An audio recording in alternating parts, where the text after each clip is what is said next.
All right, so before we get into this, I've seen some reviews and I definitely get the criticism for it because this is a Raimi film through and through, for better or for worse.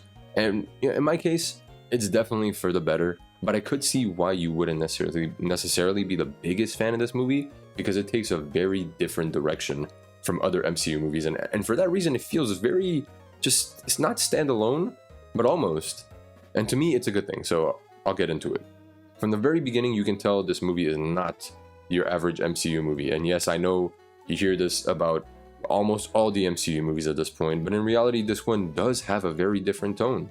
It's a lot more horror-inspired than the others, without ever truly becoming scary, of course. But there are a few jump scares in there, and the villain is honestly terrifying at some parts, and I loved it. It was so thrilling to see a Marvel, like an MCU movie, a Marvel Studios movie, do something very different. I loved it. The entire time I was reminded of Thanos and how hopeless it was to go up against him. And obviously it wasn't exactly the same thing, but it's literally the same feeling you get in this one.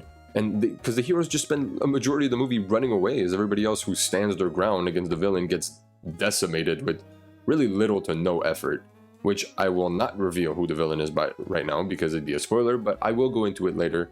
While our heroes are running away, of course, they end up in different universes, each having their own version of Strange, which is what our heroes are specifically searching for. And along the way, you also meet different versions of existing MCU characters, as well as recurring characters from other Marvel properties, such as Professor X. He was in the trailer. It's not a spoiler. Shut up. And let me tell you, the cameos in the movie will absolutely blow your fucking mind. But they're not there to last. There's maybe 15 minutes between the introduction of these characters and the end of their part in the movie. It goes by really quickly. And honestly, that's my main gripe with the movie, but that's also something I enjoyed with the movie. Don't get me wrong, the pacing is good. And under a slower pace, this movie honestly could have been 4 hours. So to crunch that down to like 2.5, that's good. But sometimes it skips over certain elements of the story that really could have used a little more fleshing out, just because some of it felt just very convenient. Also, some of it I would have wanted to see some more from the characters that we saw, but a lot of it just felt convenient. Like, oh no, we destroyed the only version of this thing. Well, actually, it was just a copy. Let's go get the real one. It makes things seem a bit inconsequential towards the middle, but it's never jarring. It's just like, oh, okay, well, I guess the really dramatic thing that just happened, it wasn't really that bad. Overall, though, the quick pacing does help because there's a lot to cover and there's no time to waste on cameos and alternate versions of existing characters. The main focus of the movie is on Strange, America, and Wanda. And I do appreciate that, although it is literally a multiverse story where you go to maybe, I don't even know how many different universes, maybe 5 or 4, I think, probably like 5. Anyways, you go to multiple different universes with multiple different characters, but the way that they're able to contain that is that a lot of the characters that you see are just different versions of characters that you already know. So you don't need to reintroduce them. You don't need, an explanation as to who these people are. It's either recurring characters or it's different versions of characters that you already know.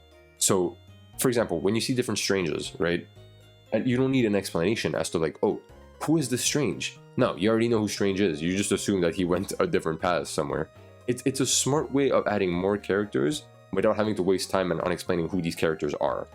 In my opinion, Strange is great in this movie, and his entire arc basically revolves around the fact that he's not really a good dude in any universe except in ours, and he basically has to face that fact as he goes through the multiverse, seeing all the versions of himself that did not really pan out the way that they should have. It's an interesting idea, and it allows him to get some much needed personal closure after all the crazy events he's been part of.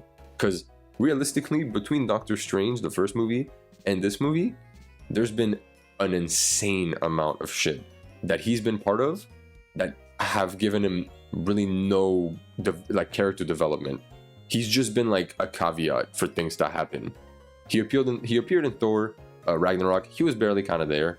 In the Avengers saga, in Infinity War and Endgame, he was like, well, more so Infinity War, he was like a main fucking character, but he didn't really have any character progression. No Way Home didn't really have any character progression. He's just there. He's a main crux of the movie, but he's not really getting fleshed out. In this movie, he is getting fleshed the fuck out. This is a strange movie through and through, which I can really commend, because again, this is a multiversal movie, and it'd be very easy to get lost in all the new characters you can introduce, the new worlds you can introduce, but it still remains a very focused story on our three main characters. I also liked America too. Her character progression was simple to me, I would say, but it was still nice. And I'm excited to see what they do with her next, because there's so much potential there. Her character could be used to do so much, and if you know anything about her character, you know what I mean. If you don't, I'm not going to spoil it, but there's a lot of potential there.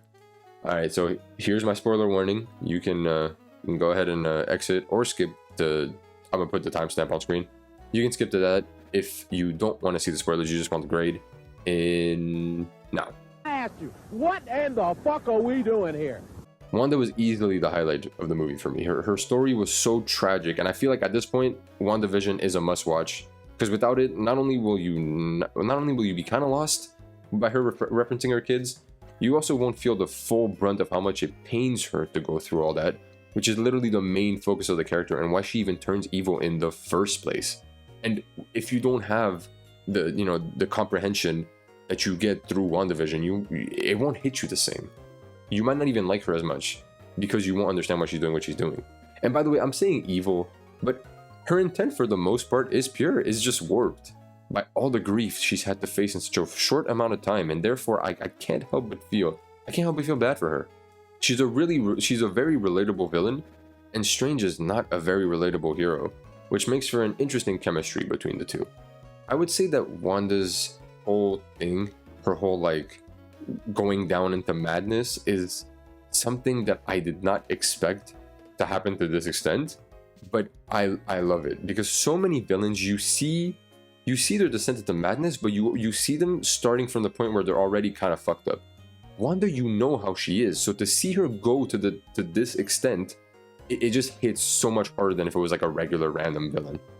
Before I end it, I don't know if I mentioned it yet, but this movie is dark, like actually yes, dark as in stuff that they do, and the imagery that they have on display has not been done in the MCU before, but it's still a Raimi film. So the cheesy dialogue and the very 90s way of filming, like the dramatic zooms, the see-through kind of like, I'm not sure how to explain it exactly, but like when you see it, you know exactly what I'm talking about. It's extremely apparent, but for me it works because it's such a breath of fresh air from the usual Marvel stuff that's kind of formulaic at this point, and even outside of that, it's just genuinely fun. For that reason, I have to give it a 9. It's not a perfect movie, because I do have certain gripes with it, but honestly, for the most part, this movie is such a fun time, and even if you hate the MCU, I think as a comic book fan, you have to watch this.